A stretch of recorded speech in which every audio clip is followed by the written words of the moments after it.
So this story, the story of the wedding at Cana, it seems to be a simple story, fairly straightforward. Jesus goes to a wedding, performs a miracle, shows what he can do, and people are delighted. But in fact, it's a story that has provoked all kinds of questions throughout the church's history. Some of them are questions that are obvious to us, one being, why is Jesus turning to water to wine for a bunch of people who've been drinking for days?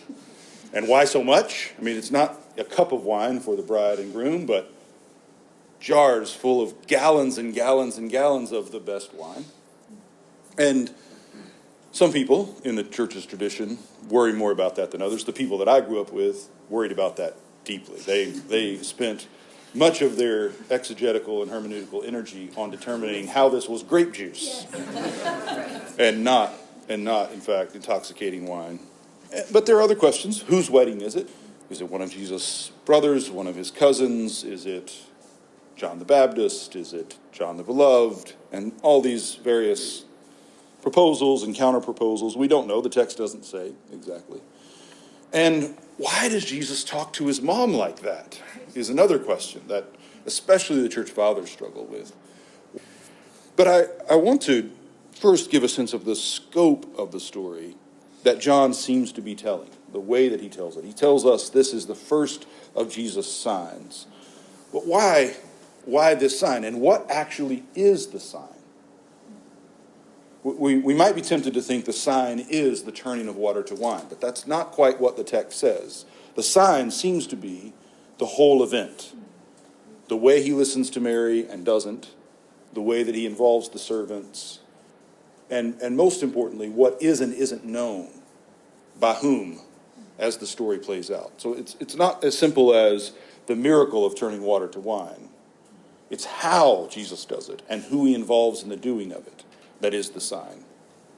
That, I think, we're meant to see that because at the end of the gospel, as Jesus is dying on the cross, of course, he's thirsty. And what comes out of him is blood and water. Right? So there's a parallel between this moment and the end of his life. And just in the previous chapter, Jesus has had an exchange with Nathanael, and he says to him, I saw you under the fig tree. Which is not, again, a reference to a simple kind of prescience that Jesus has, where earlier in the day he saw a vision of Nathanael. This is almost certainly Jesus saying, I see you in your lineage all the way back to the tree. I see all the way back to the first tree. And from that moment, we come directly to this one, 3 days later, to the wedding. And so what John seems to be doing is setting us up to see that Jesus is the Lord of the whole scope of history, from the tree at the very beginning of everything to the wedding feast at the very end, right? To Adam and Eve, who have to hide, ashamed of their nakedness, to Christ's marriage to humanity in the church at the end of everything. And this little story, this seemingly simple story, is a story about how Jesus gets us from that tree to that feast. This is the way he gets it done. This is how he accomplishes his will in the world. And he does it in quite strange and understated ways. The first thing then to say about how Jesus gets that done is that he's invited to the wedding. I mean, think of other prophets in Israel's history. I don't know how many weddings Jeremiah was invited to. Or Ezekiel. Especially Ezekiel. Don't invite Ezekiel to your wedding. Right? And if you do, don't set him anywhere near the bride and groom at the reception. But Jesus gets invited to the wedding. And as Karl Rahner says, it tells us that Jesus was no killjoy. He loved life. He's the creator of it. It's formed in him. In fact, in the Gospel of John, what comes into being in him, in this sense, he's like a mother. What comes into being in him is life, and this life is the light of human beings. So Jesus conceives life in himself, and the life he conceives is abundant life, joyful life. You also have this sense of Jesus living life. So when we confess the creed, we move from the conception, the incarnation, the birth, the nativity, to suffered under Pontius Pilate.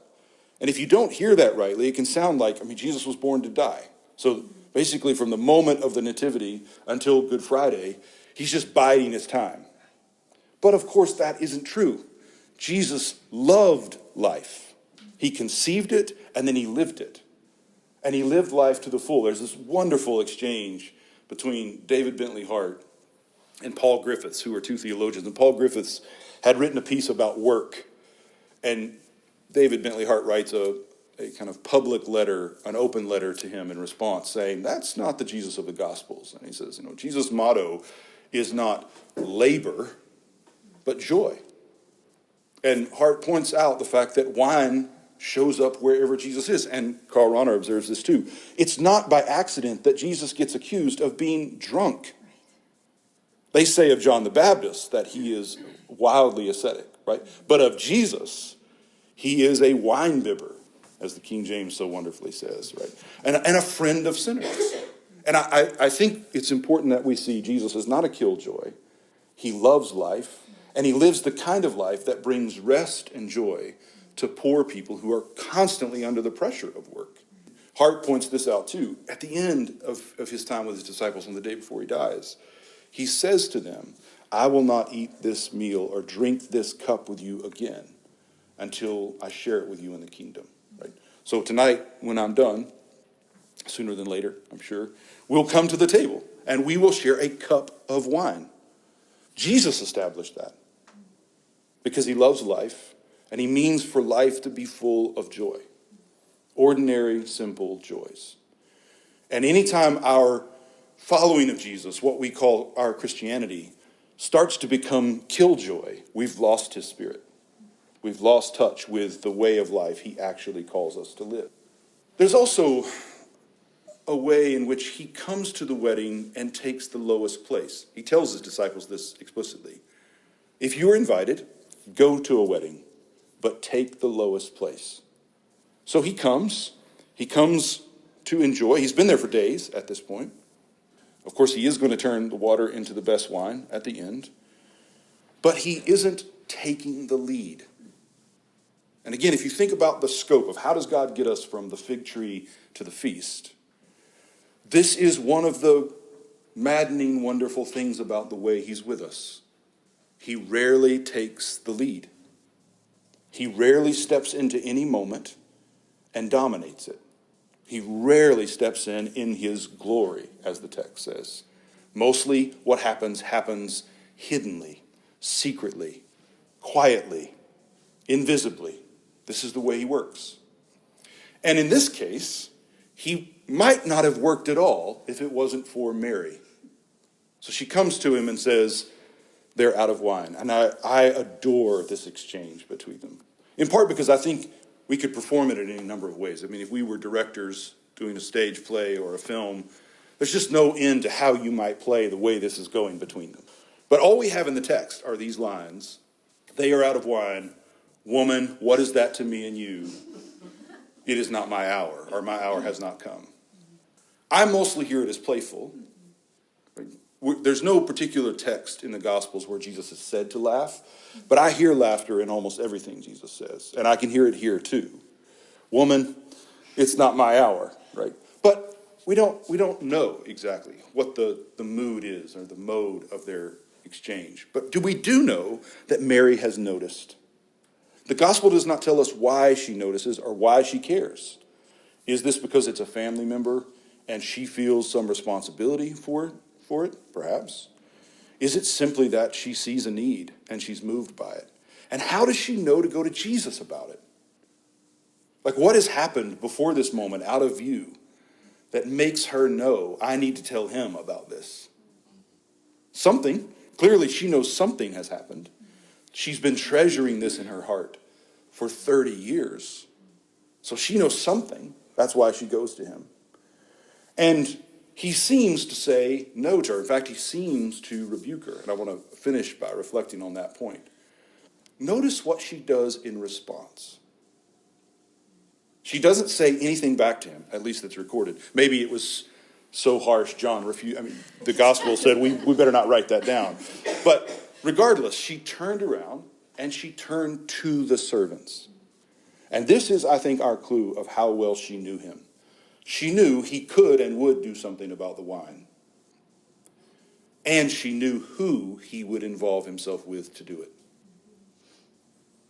She knew intuitively, again, based on whatever has happened out of our sight and whatever is hidden in her heart, she knew he will do something about it, but the only people that he will involve are the people no one else knows, no one else sees, no one else names. And so she says to them, do whatever he tells you to do. And listen to that language. I want you to hear exactly how it's said, because this is, I think, significant to the story. Fill the jars with water, and they filled them to the brim. He said to them, now draw some out and take it to the chief steward. So they took it. And when the steward tasted the water that had become wine and did not know where it came from, though, and then we're told parenthetically, though the servants who had drawn the water knew, the steward called the bridegroom and said to him, everyone serves the good wine first, and then the inferior wine after the guests have become drunk. But you have kept the good wine until now. Notice every one of these details matters. They fill the pots up to the brim. Then Jesus says, draw some out and take that to the master of the feast. Now, at this point, the servants don't know what's going on. All they know is that this woman has told us, do whatever he tells us to do. She has some authority. We're going to do it. Now he's told us to fill these pots up. They don't know why they're filling them up. They have no sense of what is playing out here. They just do it. And then they're told, now scoop some of this up, ladle it out, take it over there, and give it to the steward. And they do it. And then he tastes the wine. And then we're told, his eyes widen. I'm sure he's shocked. This is the best wine he's ever tasted. Which, of course, is a statement about where God is taking us, the feast that's at the end. And he's so shocked, right? He doesn't have any idea how this could have happened, but he assumes the bridegroom has done it. He doesn't say anything to the servants. He didn't say, where did you get this? So he doesn't know that Jesus has done anything. He doesn't even recognize that the servants have done it. He's so situated in his world. Servants are so invisible to him. He doesn't even think to ask them, how did this happen? He goes to the bridegroom. How did you do this? And instead of hearing the rest of that conversation, the bridegroom saying, I don't know what you mean. John ends the story with, this was the first of Jesus' signs. So I think some of what we're meant to see here is that one of the signs of Jesus' glory is that we receive wine, not that he's made famous.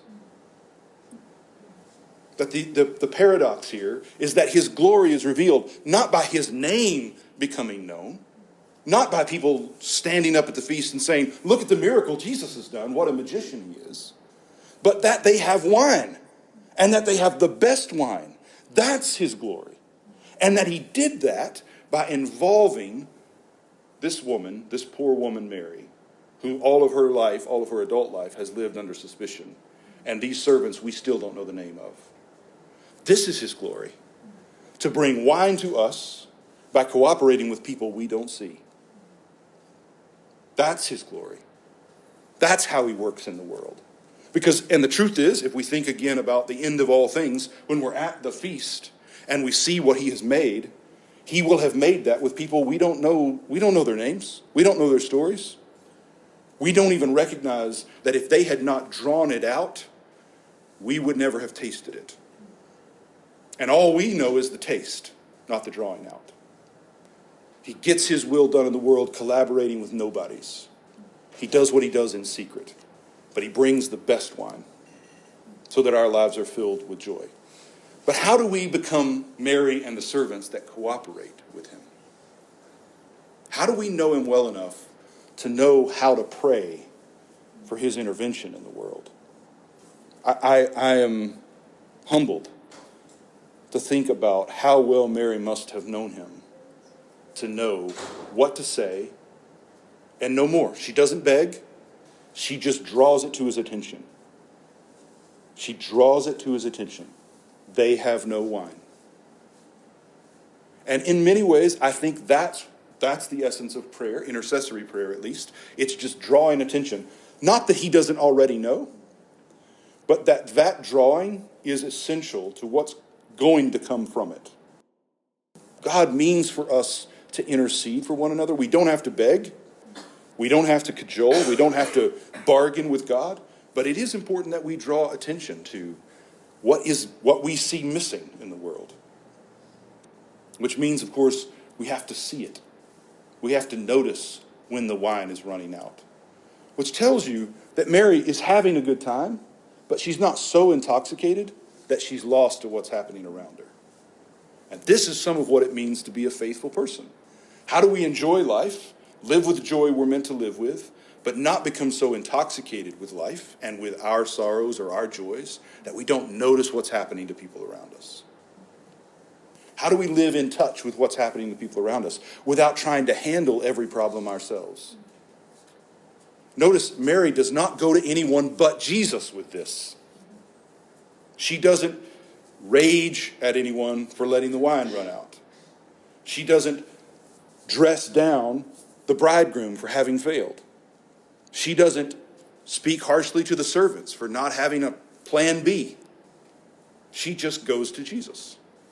This is easier said than done, but what would it look like to live the kind of life that's full of joy, but attentive to what's missing? And when we notice what's missing, instead of blaming and accusing and controlling, we pray about it. I know that's a shocking thought, but what if when we notice something wrong in the world, our instinct was not to try to fix it or to blame those who haven't fixed it, but to ask Jesus what he wants to do about it? And the servants do it. They draw the water out. It's not just they fill these jars and now the work is over. Their drawing it out is essential for the transformation to happen. That water becomes wine in the way we draw it out. In the way in which we share with other people what we're experiencing. We don't live, one of my teachers taught me this and I've never forgotten it. We don't live with what happens to us. We live with what we tell ourselves about what happens to us. And we don't live with what's happening in the world. We live with what we tell ourselves about what's happening in the world. And some of what it means to be a servant of Jesus is to learn to draw things out so that water becomes wine.